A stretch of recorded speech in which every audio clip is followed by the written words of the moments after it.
Infelizmente, o nosso contexto social, pelos radicalismos, pelos extremismos e pelo fanatismo. Para isso, a gente vai trazer aqui o pastor Cândido. Ele é o pastor da Primeira Igreja Batista de Maricá e vai conversar um pouco com a gente sobre poder, religiosidade e fanatismo, aqui no nosso Divã Social. Não perca!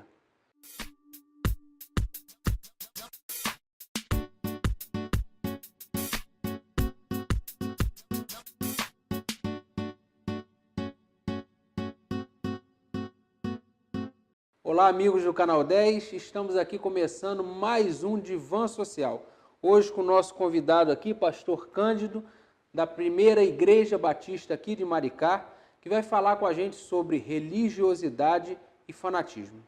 Pastor, obrigado por ter aceito o nosso convite, por estar aqui conosco hoje. Antes da gente começar esse tema, para além de vasto e polêmico, a gente quer conhecer um pouquinho da sua história, A gente quer que você conte para a gente um pouco da sua história, tanto profissional quanto eclesiástica, para os nossos telespectadores aqui. Em primeiro lugar, Alan, é um prazer estar aqui com você no seu programa, falar aos seus ouvintes e, de uma forma muito especial, singela, eu quero agradecer em nome da Primeira Igreja Batista em Maricá essa porta aberta para falarmos um pouquinho sobre este tema que, de fato, é vasto, polêmico, mas eu creio que tem equilíbrio. E eu nasci aqui em Maricá, no bairro de Ubatiba, e meus pais, humildes, Francisco e Maria, 12 irmãos, Eu sou o 12º, e nossa família toda cristã, evangélica, e fomos criados num ambiente de muito amor, de muita companhia, e de sorte que a minha formação, ela me ajudou muito nas relações com diversos segmentos de religião e pessoas. Eu penso que a gente vai ter aqui um tempo muito bom, para conversar sobre isso.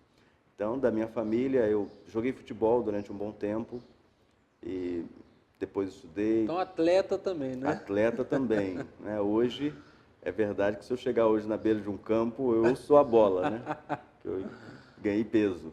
Mas eu joguei futebol na minha infância, joguei 10 anos, dos 14 até os 24, me casei, montamos um grupo que você conheceu, o Grupo Ágatos, nós cantávamos, gravamos CDs também, e depois muito então, bonito.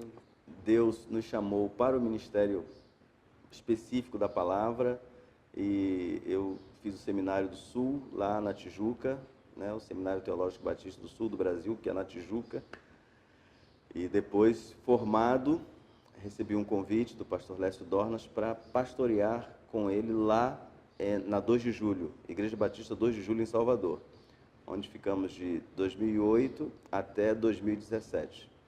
Então, pelo menos 9 anos lá, um tempo muito gostoso, muito bom, de muitas experiências, uma delas forte, marcante, porque lá perdemos um filho, Ele teve leucemia, a história é longa, Mas o Jean ficou em Salvador, mas Deus nos deu outros 2 filhos também de lá, Em Salvador ainda, nasceram Maria Alice e depois o Arthur.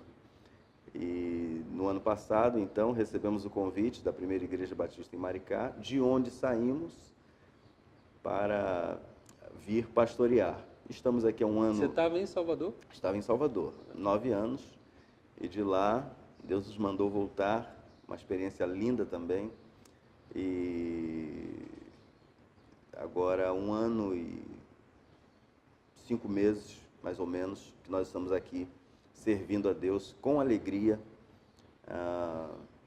aqui na Primeira Igreja Batista.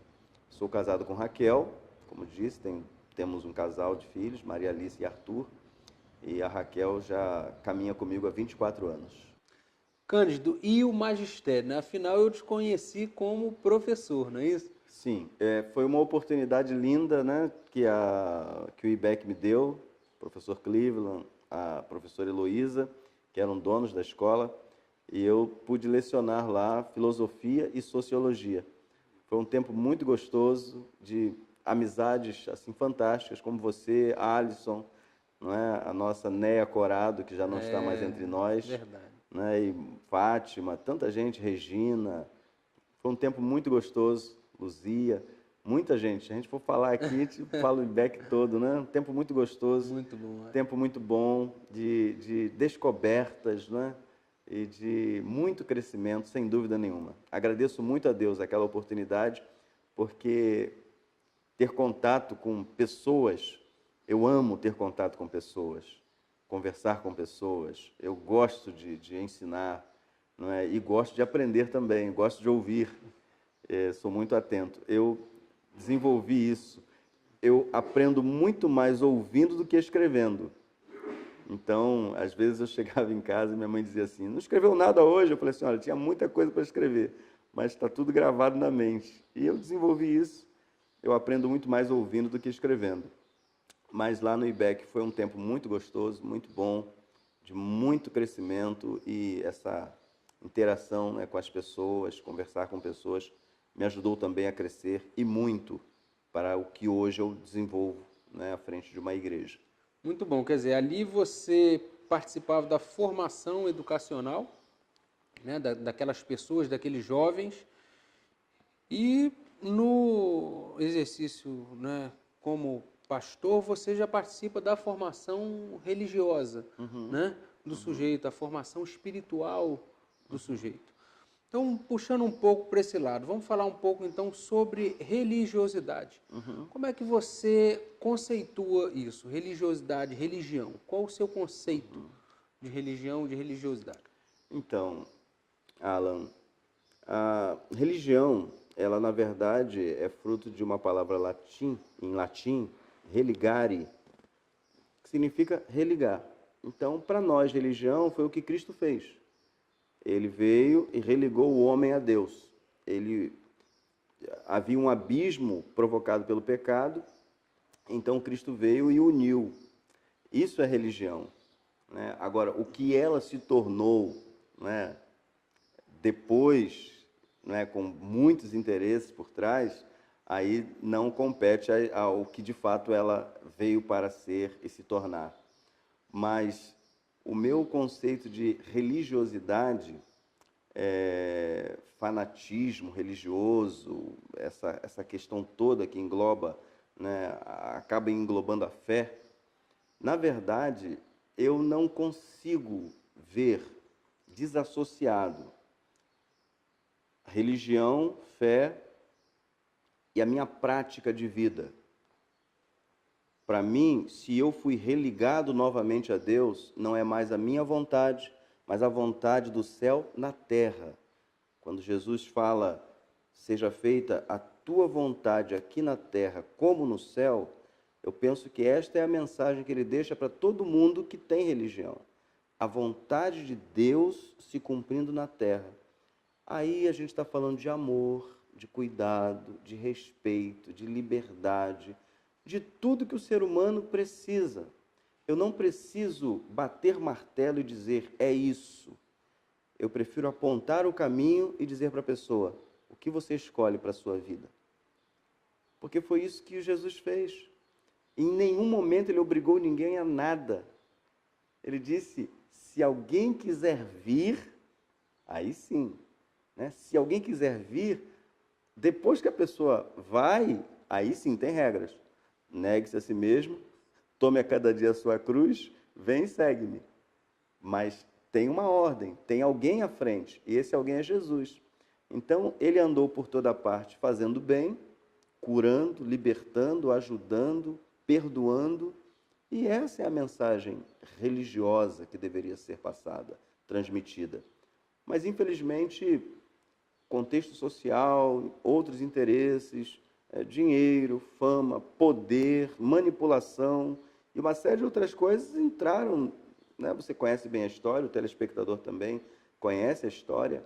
Infelizmente, muitas coisas foram feitas em nome de Deus que Deus nunca, nunca desejou, nunca quis. Essa não é a mensagem e a gente acaba levando a fama, né, dessa Mas prática. isso me parece que com os avanços e com o amadurecimento do próprio estudo, da própria leitura, da própria interpretação e compreensão da palavra, ainda me parece que essa questão do mau uso, né, da falsa profecia, da indução, da manipulação e do mau uso mesmo, né, Sim. da própria palavra, da própria religião,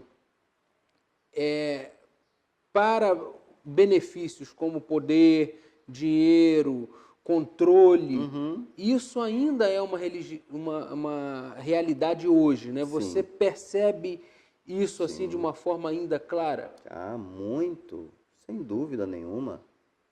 O homem é homem desde sempre, né? O homem sempre foi envolvido com poder, né, autoridade, domínio.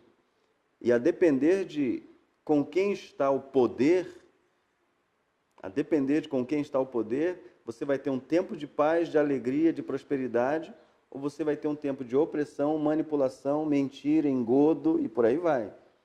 Só que o que nós aprendemos é que nós não podemos exercer esse tipo de ministério. O que a Bíblia me autoriza é orientar o povo a andar de uma maneira digna do Evangelho. É o que eu estou dizendo com relação a essa vinda de Deus à Terra. Né? Nós estamos num país de evangélicos, católicos e de todas as matizes religiosas que conhecem a história dessa fé, né? Do Deus encarnado em Jesus.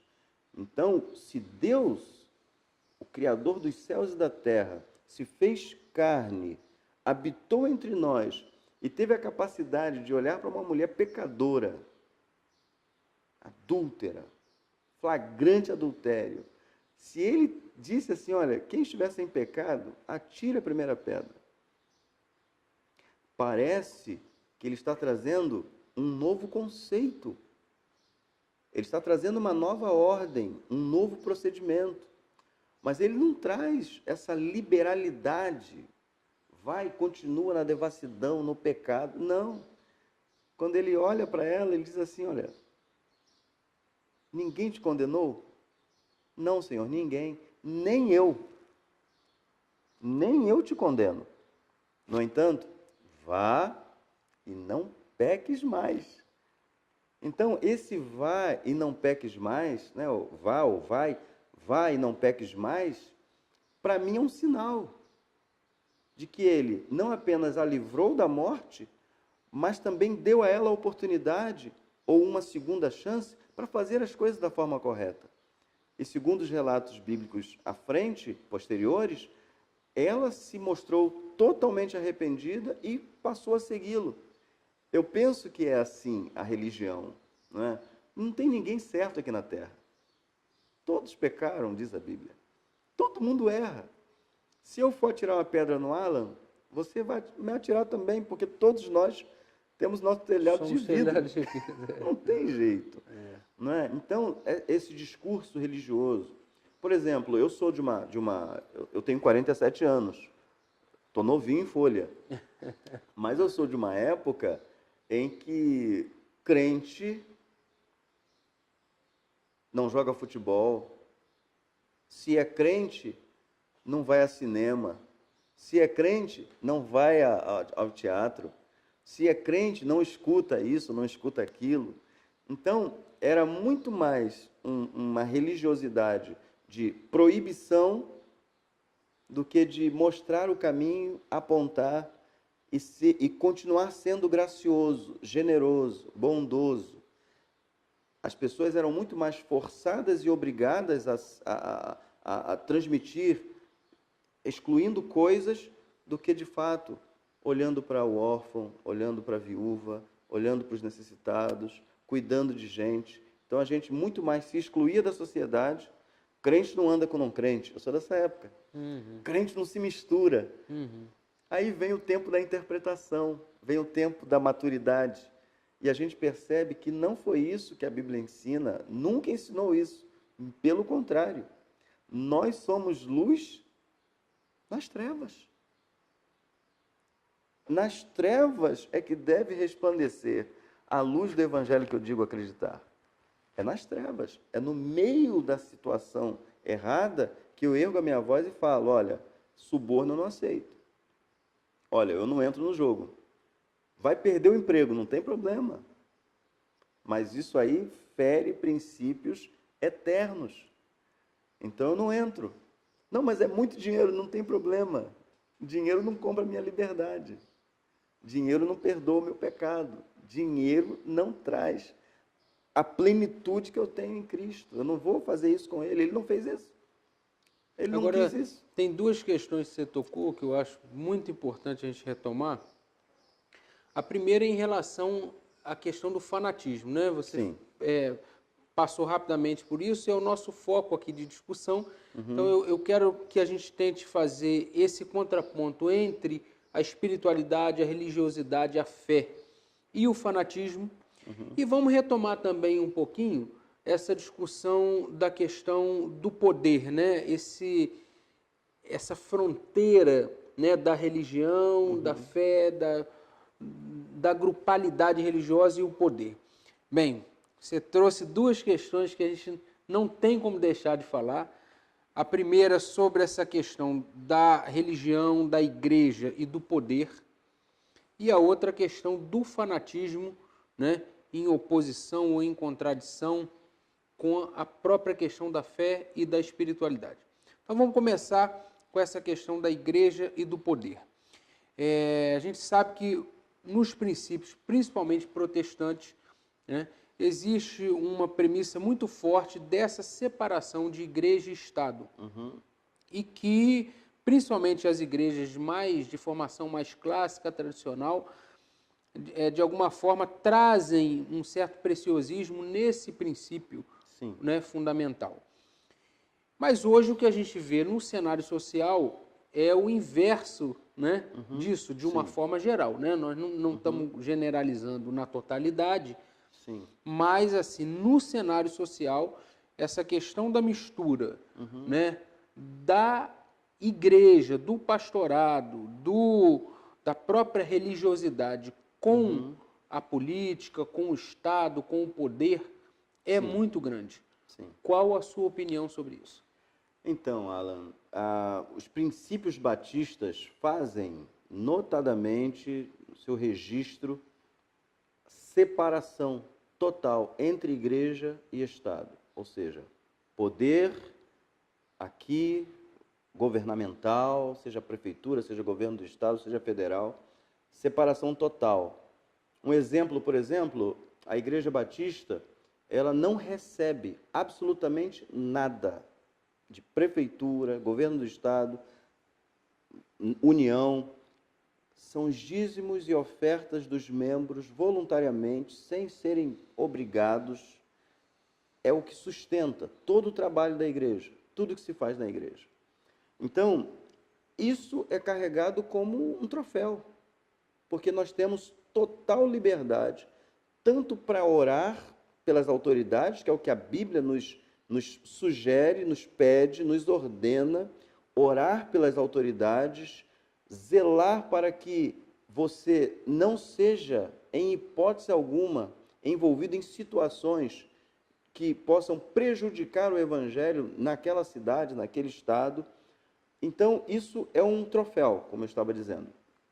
Na minha opinião, é totalmente incompatível a um líder religioso arvorar-se para cá, permanecendo aqui também. Para mim, na minha humilde opinião, ele precisa deixar aqui e vir para cá, levando os valores, levando os conceitos, levando tudo, mas precisa deixar. Porque para mim é incompatível. Ou ele vai pecar realizando, ou ele vai pecar se omitindo. Porque se eu sei fazer o que é correto e não faço, diz a Bíblia, já cometo pecado. E nós sabemos que o ambiente de poder envolve muitas questões, envolve muitos interesses, e se você não compactuar com aquilo, ou se você permanecer lá e não compactuar com aquilo, ainda que você não faça, certamente você vai estar negando esse conhecimento a toda uma sociedade que confiou em você e que espera que você, por estar junto, vá fazer diferença. E a gente sabe que o poder, aonde entra dinheiro, aonde entra status, aonde entra fama, aonde entra todas estas coisas, é caminho de derrota nesse sentido, nesse aspecto, no geral e principalmente para um líder religioso. Líder religioso, ele deve ter a sua posição, ele deve falar, ele deve orientar, mas, na minha opinião, ele não pode defender um partido, ele não deve defender uma bandeira. Para mim, é incompatível, porque os homens são falhos. Eles podem falar uma coisa agora, fazer outra, aí você coloca o teu nome junto com essa filiação, com esse partido, de repente desmorona tudo e o teu nome vai junto também. Sem contar que o fato de termos uma mensagem, o fato de termos algo que vem de cima para nós, confiado a nós, para transmitirmos, isto deve ser, em primeiro lugar, a nossa missão. E se por acaso, isso não vai acontecer comigo, eu não tenho vocação nenhuma, não vai. Se algum dia viesse uma situação, eu levaria comigo os meus conceitos, valores, princípios, mas deixaria imediatamente a função pastoral, porque para mim é incompatível e não há tempo. Eu sou pastor de igreja, não tenho tempo para fazer muitas coisas que eu gostaria de fazer, quanto mais para ser pastor de igreja e cuidar ainda do poder, vamos dizer assim. Eu acho incompatível. Mas você acha que o exercício de uma função ou de algum lugar, isso de alguma forma, esse contato com o poder, essa entrada no universo do poder, do poder, da política, você acredita que isso de alguma forma seja compatível não com a função? Você já deixou claro que não é. Não é. Mas com os princípios cristãos. Deixa eu te cortar um minutinho, Alan, porque veja bem, ninguém desassocia, ninguém consegue desassociar. Não, agora quem está falando é o pastor, agora quem está falando é o militante. Ninguém desassocia, é a mesma pessoa. Então, se alguém é a favor de A, ele nunca vai receber de mim, que sou de B, a missão que eu tenho de falar do Evangelho. Eu fecho a porta, eu crio uma inimizade. E a diferença que Paulo mostra é que ele fez de tudo para alcançar o máximo possível de pessoas. Ele fez de tudo. Quando estava com o judeu, ele era judeu. Quando estava com os gentios, ele se fazia de gentio. Quando estava com o romano, quando estava com eruditos, reis, princesas, então ele sabia transitar em todos os lugares sem ser um fanático. Embora para alguns ele tenha parecido um fanático, ser um fanático, mas ele sabia lidar, ele sabia chegar, ele sabia sair. É verdade que às vezes apedrejado, mas ele sabia lidar com isso, Então, o que acontece? Quando eu falo que é incompatível a função sacerdotal, a função pastoral, a função pastoral associada ao poder. Agora, se uma pessoa é funcionária pública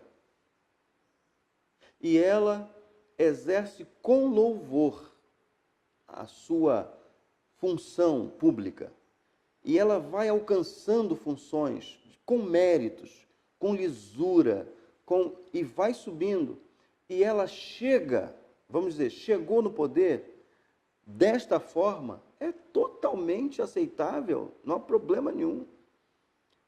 Agora, quando ela se envolve com as situações do cotidiano, do poder. Porque isso tem um preço, né? Tem preço. Tem preços. Tem preço, não adianta, você não sobe um degrau para chegar lá se você não for fazendo algumas coisas que vão ferir os seus princípios. É impossível. Você tem que fazer alianças, você tem que conversar com quem você não concorda, e você tem que, às vezes, até abraçar para mostrar que está junto, porque aquela pessoa tem X votos. Então, isso tudo é complicado. Agora, por exemplo, biblicamente, Daniel chegou ao cargo mais alto na Babilônia, né? José, no Egito, chegou ao cargo mais alto no Egito. E assim, outros também chegaram. A rainha Esther, né? Ela também chegou a um cargo. Né? E interessante, todos eles eram escravos. Mas por causa do testemunho, da fé, pagaram preço, mas foram honrados por Deus, porque Deus tinha um projeto para eles desenvolverem lá no governo naqueles dias, naquele tempo. Então, é diferente de a minha ambição, o meu desejo, a minha sede de poder. Aí eu manipulo aqui, eu manipulo um grupo, um rebanho, eu manipulo 1.000, 2.000, 5.000 pessoas, porque de alguma forma, aquele que vai entrar vai me beneficiar. Não estou aqui julgando A, B, C ou D. Cada um vai dar conta de si a Deus. Para mim, é que não é compatível. Né? A gente viu, por exemplo, várias lideranças evangélicas se posicionando para A, para B, para C. Eu acho louvável. Se Deus deu essa direção a eles, amém. Que bom que eles fizeram aquilo que Deus, né, deu a eles. Agora, eu não vou dar conta deles. Se tem interesse, se não tem interesse, se foi uma visão de Deus, se foi um sonho, eu não entro nesse mérito. Aí a gente já chega até um pouco na nossa segunda questão, que é a questão do fanatismo, né? Uhum. Porque a gente sabe que isso pode envolver, né, talvez uma ultrapassagem de limite até o fanatismo. Como é que você distingue para a gente a religiosidade, a espiritualidade, o exercício da fé do fanatismo religioso? Qual é o problema? Ensino. O grande problema do fanatismo religioso é exatamente não seguir um apontamento feito pelo próprio Jesus, quando ele disse: ensinando-os a guardar tudo que eu vos tenho mandado. Ou seja, ele disse que nós deveríamos levar a mensagem de salvação, o evangelho, as boas novas, deveríamos batizar estas pessoas, mergulhar as pessoas, não é? E esse simbolismo de morrer para o mundo e quando volta, né, viver para Deus. E depois disso, inicia-se um discipulado, que é ensinar as pessoas exatamente o modo de viver que agrada a Deus. O que se pegou, né? Ou no que se pega para que uma pessoa se torne um fanático religioso, extremista? A pessoa se torna, antes de qualquer coisa, ele não se torna um cristão, ele se torna um reprodutor da ideia daquele líder. Ele faz, ele age, ele pensa de acordo com aquele líder e não com o que Jesus está dizendo. Então, daí é que vem agressão, daí é que vem maus tratos, daí é que vem uma intolerância terrível, quando, na verdade, olha que coisa engraçada, chega a ser engraçado. Se você chegar numa cidade, pregar o evangelho e as pessoas não quiserem, você deve sacudir, Jesus falando isso para os discípulos dele, sacuda a poeira dos pés e vá para outra cidade. Não, o que ele estava querendo dizer com isso? Não entre em discussão, não brigue, não jogue goela abaixo, não force, não seja intolerante, não seja. Se o cristão tem uma mensagem de paz, ele vai respeitar, ele vai ajudar, ele vai levar tempo conversando com as pessoas, ele vai se doar, ele vai dar bom exemplo, aí entra a caridade, aí entra tudo de bom. Solidariedade. o compromisso com o outro. Porque, olha, eu nasci num lar, você nasceu em outro lar, e você também nasceu em outro lar. Todos nós temos as nossas matizes, os nossos costumes. Então, quando a mensagem do Evangelho, ela repele, ao invés de atrair, como se fosse um ímã, porque o que as pessoas veem em você, ou vai repelir, ou vai aproximar. E eu tenho certeza que se uma pessoa fanática, radical, extremista, se ela pensar um pouquinho no outro e em amar o outro, isso tudo aqui cai por terra. Porque aí eu posso olhar, eu tenho, por exemplo, muitos amigos são homossexuais, declarados, mas me amam, eu os amo, eu os respeito, eles me respeitam, vivemos em paz, com tranquilidade. Eles sabem a minha postura e a minha posição quanto à prática, ao comportamento deles, mas em nenhum momento eu nunca falei absolutamente nada para eles que os ferisse, magoasse, entristecesse. Pelo contrário, sempre deixei para eles uma reflexão. E nem os repeliu como ser humano, Não, como cidadão, de como forma colega, alguma. de forma como alguma. próximo. Ele escolheu um comportamento, ele escolheu um caminho. Então, isso não me limita. Muito pelo contrário. Muito pelo contrário. O que nós precisamos entender é que o Evangelho chegou como boa notícia. Embora a gente saiba que o que dá ibope é a má notícia. Né? Você não vê, né, lá na manchete, nasceram 5 bebês hoje. Isso não vem de jornal. Não é? Mas morreram 5 bebês hoje na maternidade tal, isso vai levar 10, 15 dias. Infelizmente, a desgraça vem de mais do que a graça. Não é? Então, o que nós precisamos entender é que nós precisamos desenvolver na nossa prática de vida os ensinos de Jesus e não aquilo que um líder ou líderes estão incutindo na mente das pessoas para elas se tornarem o que se tornam. Você falando desses líderes, né, quer dizer, me vem alguns, né, à cabeça, mas não nos cabe aqui falar. Mas essa questão do líder, né, como se a criatura fosse mais importante do que o Criador, né, como se aquela figura, aquele líder, ele tivesse um salvo-conduto, né, para fazer o que achar melhor com a palavra que está ali posta, né, que foi ensinada, que foi trazida, né, Sim. E nos dada como um verdadeiro caminho de luz, né, de mudança, né, como você falou, a Boa Nova. E aí, aquele homem, ele passa a dominar, então, essa condução de uma massa, né, o que seriam ovelhas. E aí, obviamente, isso pode se transfigurar numa condução perversa.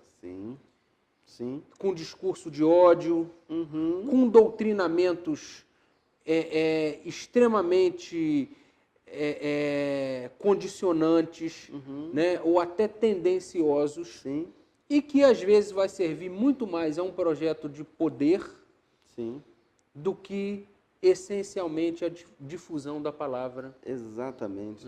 Paulo disse o seguinte: olha, tudo que é puro, tudo que é honesto, tudo que for de boa fama, nisso pensai. Se há alguma virtude, se vai trazer algum benefício, pensem nisso.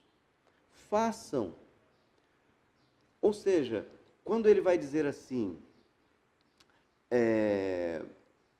eu não estou dizendo, num outro texto, ele vai dizer assim, eu não estou dizendo para vocês se afastarem dos adúlteros, dos mentirosos, dos que se prostituem.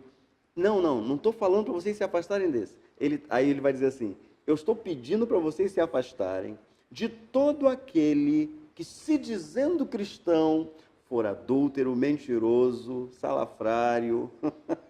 Aí você vai colocando os outros adjetivos ou predicados aí para frente. Ou seja, aí vamos adicionar intolerantes. Se você é um cristão, você é convidado a tolerar. Amar incondicionalmente. Porque essa é a mensagem de Deus. Se não fosse o amor incondicional dele, eu não estaria aqui agora. Nós não estaremos aqui agora. Você não estaria. Então, quer dizer, o pensamento cristão, ele é acima de tudo, refratário ao preconceito e à discriminação. Ah, sem dúvida. Não resta a menor dúvida. Jesus incluiu o manco, o coxo, o cego. Ele não é mesmo, possível salvar se você excluir. Se você não estender a corda, está todo mundo lá no fundo do poço, digamos, né? Se você não tiver a oportunidade de jogar a corda lá, pega a corda quem quiser, é verdade. Mas você precisa estar perto. Jesus, o que ele fez nos dias dele? Ele quebrou todas as regras. Ele tocou em defunto. Um judeu não podia tocar no defunto. Ele fez lodo, untou os olhos de um cego. Era um sábado. Então, ele valorizou muito mais o ser humano que necessitava e que precisava de uma ação e de uma intervenção do que a lei, por exemplo, que dizia que ele não podia fazer aquelas coisas. Ele não lavou as mãos, por exemplo, uma cerimônia fundamental para o judeu.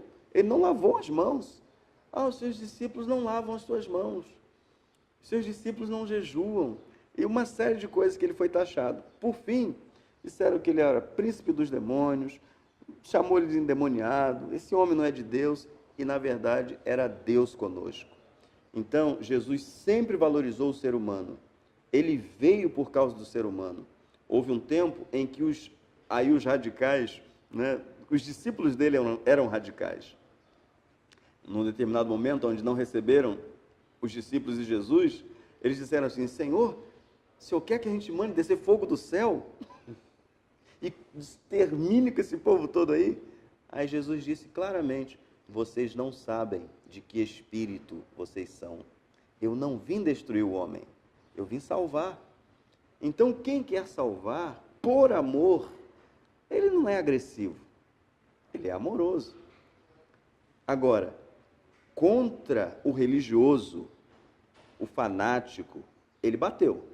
Aí ele bateu. Aí ele pegou um chicote, bateu, virou mesa. Contra o religioso, o fanático, o intolerante, o extremista. Pedro, por exemplo, falou assim: não, deixa eu dar uma forcinha para ele. Pegou uma espada e cortou a orelha de Malco, que era um servo do sumo sacerdote. Jesus falou assim: Pedro, guarda essa espada, rapaz. Pegou a orelha, está escrito no relato bíblico, pegou a orelha do camarada, botou lá de novo. E esses vieram para levá-lo para crucificar. Você vê quantos conceitos importantes, né? Mas tem uma pergunta que é muito importante, que a gente não pode deixar de falar, sobre a questão da diversidade religiosa, né? A nossa sociedade é laica, ela tem uma diversidade bastante ampla de segmentos religiosos, de denominações religiosas. Sim. Mas também a gente vê uma proliferação bastante exacerbada, né, dessas denominações. Sim. Qual é a sua avaliação sobre a diversidade religiosa da sociedade brasileira e sobre essa proliferação que chama a atenção de denominações religiosas? Sim.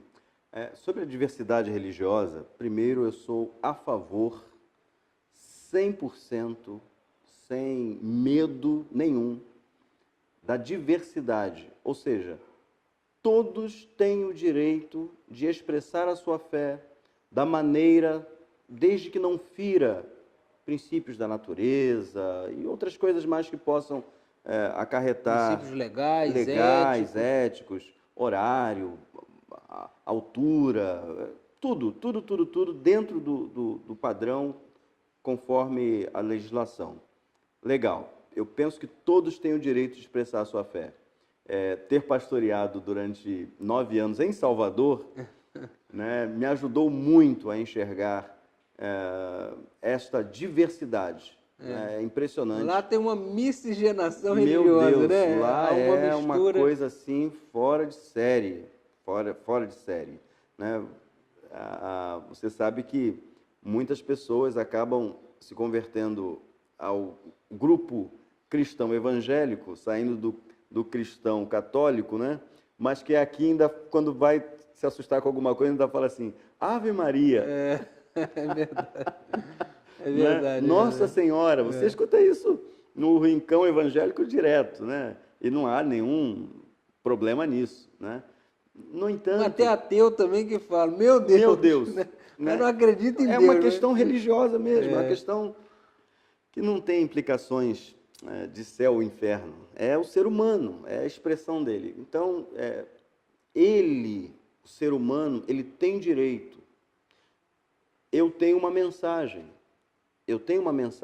evangélica, mas os outros têm outras mensagens, de outros grupos, de outras matizes, outras formações. Têm o direito de falar também em praça pública, em templos, em ginásios. Eles devem fazer também os seus encontros e expressar a sua fé. Desde que não haja esse radicalismo a ponto de um atacar o outro, um ofender o outro. Graças a Deus, eu não tenho percebido isso aqui e não percebi também em Salvador esse embate. Agora, vou falar do meu quintal, né, o evangélico, onde surgem muitas denominações. Não são religiões, são denominações evangélicas, com vários nomes criativos demais. É muita coisa que não compete, não vale a pena a gente falar. Mas o grande problema é que qualquer pessoa que se intitular líder ou pastor, ela tem o direito, a liberdade dada, né, de abrir uma igreja. Abrir. Vai lá, registra e começa. Há quem diga que a ter um local onde as pessoas vão se embriagar ou vão se prostituir, ter uma igreja é bom. Eu penso ao contrário. Porque como batistas e outras denominações históricas que velam, que prezam pela palavra, a gente acaba recebendo gente com sérios distúrbios psicológicos, traumatizados por lideranças que não tinham nenhuma base bíblica, e eu penso que o fato de não conhecer as Escrituras faz com que estes líderes oprimam o povo, ao invés de apacentar, cuidar, ajudá-las a crescer na fé. Então, tem sido um desserviço enorme o surgimento de muitos segmentos dentro do grupo evangélico. Tem sido um desserviço. E aí, puxando, então, um pouco para essa discussão do fanatismo, porque eu acho que também atravessa um pouco isso, né? Talvez aquele que não tenha uma formação né, efetiva, né, para o exercício, para a criação e para, né, o próprio pastoreado, acabe ou possa acabar, né, tendendo a um fanatismo. Fazendo uma análise breve de tudo que conversamos aqui sobre fanatismo, extremismo, né, preconceito, radicalismo, discurso do ódio, você entende que a fé, o exercício da fé, pode ser um grande pacificador desse cenário? Sim, da fé verdadeira, sim. Quando você é levado a crer naquilo que Deus deixou para crermos e vivermos, esta fé pode, sem dúvida nenhuma, mudar muitos cenários. Não é? Jesus fala sobre a fé. Se tiveres fé do tamanho de um grão de mostarda, você vai dizer para aquele monte, sai de lá, lança-te no mar, e vai acontecer. Então, a fé que transforma a humanidade, a fé que pode mover uma sociedade inteira, não é, para um caminho de paz, de alegria, de prazer verdadeiro, não é o prazer do hedonismo, da beleza, né, do comportamento, da dança, nada disso. A fé pura e simples, sem dúvida nenhuma, Alan, pode trazer benefícios apaziguadores para uma sociedade, sem dúvida nenhuma, desde que ela seja fruto da mensagem verdadeira que traz liberdade, porque está escrito lá, e conhecereis a verdade, e a verdade vos libertará. Não é um discurso meu, não é um discurso, é conhecimento da verdade. E isso tem mais de 2000 anos, né, pastor? Não pode ser tomado como, né, uma fala, um discurso de agora. Né? Não. Nós batistas temos o seminário. Nós ficamos lá 4 anos e geralmente quando saímos de lá ainda nos tornamos auxiliares. Alguns vão direto para o pastorado titular. Eu, por exemplo, fiquei durante pelo menos 9 anos, não é? Porque nós tínhamos um pastor titular, o pastor Lécio. Ele saiu, eu permaneci cuidando do rebanho, ensinando também, mas veio o pastor Marcos Panicé, saiu de São Gonçalo, foi para Salvador, e lá trabalhamos juntos dentro dessa visão de amor, de cuidado, de tolerância, de ajuda. Lá em Salvador, por exemplo, a gente abriu as portas da igreja para ajudar os pobres, ajudar os viciados. A Cristolândia nasceu em Salvador, lá de São Paulo, Rio de Janeiro, em outros estados, e lá na nossa igreja. E lá na nossa igreja, a gente já teve resistência dos que estavam dentro da igreja em receber as pessoas de fora. Não, e o trabalho da Cristolândia é belíssimo, né? Eu tive a oportunidade de ter contato. Nós estamos chegando ao final da nossa entrevista. Infelizmente, foi um bate-papo super agradável. Aprendi muito, né? Senti aqui efetivamente a fé, né? A espiritualidade. É um assunto que eu gosto de trazer. Eu acho que é de extrema importância para o nosso público, para todos, né, estarem falando sobre essa questão da espiritualidade, da religiosidade. E eu queria que você, então, deixasse uma mensagem final para o nosso público sobre religiosidade, sobre fé, sobre fanatismo e sobre poder. Uma mensagem final para a gente. Queridos telespectadores, foi um prazer estar aqui com o Alan, um amigo muito precioso, de longas datas, e falar ao público que assiste a esse belíssimo programa. Queridos, a fé é algo maravilhoso. Ninguém vive sem acreditar em alguma coisa. Eu acredito em Deus, acredito em Jesus, acredito que o Evangelho é o poder para transformar toda uma sociedade. Agora, eu também entendo que existem outras mensagens, outras matizes, e que eu as respeito. Não sou intolerante, converso com todos e tenho as minhas posições, porque elas são posições bíblicas e estão fundamentadas na vontade do Senhor. Na minha concepção, é possível termos um país tranquilo, apaziguado, abençoado, mesmo com toda diversidade religiosa, mesmo com toda esse crescimento do número de igrejas evangélicas e nomes e de várias formas. Mas eu quero dizer para você o seguinte: confiem em Deus, creiam em Deus e não permitam, em hipótese alguma, que alguém coloque um jugo sobre você. Não deixe isso.